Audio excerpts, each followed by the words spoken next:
Hi friends, welcome to my channel. இப்போ நம்ம மத்தி மீன் ஃப்ரை பண்ணுறது எப்படின்னு பார்க்கலாம் வாங்க. முதல்ல கல் உப்பு மஞ்சத்தூள் போட்டு நல்லா ஃபிஷ் வாஷ் பண்ணிக்கணுங்க.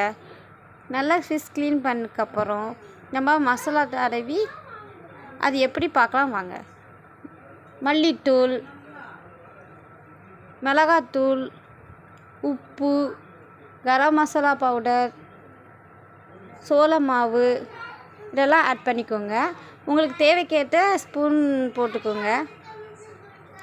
சால்ட்டு எல்லாம் போட்டுட்டு நல்லா மிக்ஸ் பண்ணிக்கோங்க. தண்ணி ஊற்றி பண்ணி ஃபிஷ்ஷில் அப்ளை பண்ணிக்கோங்க. தவாவில் பொரித்து எடுங்க. இப்போ நமக்கு டேஸ்ட்டாக இருக்குங்க. இப்போ நமக்கு ஃபிஷ் ஃப்ரை ரெடி ஆயிடுச்சுங்க. இப்படி இந்த மெத்தடில் செஞ்சு பாருங்கள், ரொம்ப அருமையாக இருக்கும். ட்ரை பண்ணி பாருங்கள். மறக்காமல் மை சேனல் சப்ஸ்கிரைப் பண்ணிடுங்க, லைக் பண்ணிடுங்க ஃப்ரெண்ட்ஸ்.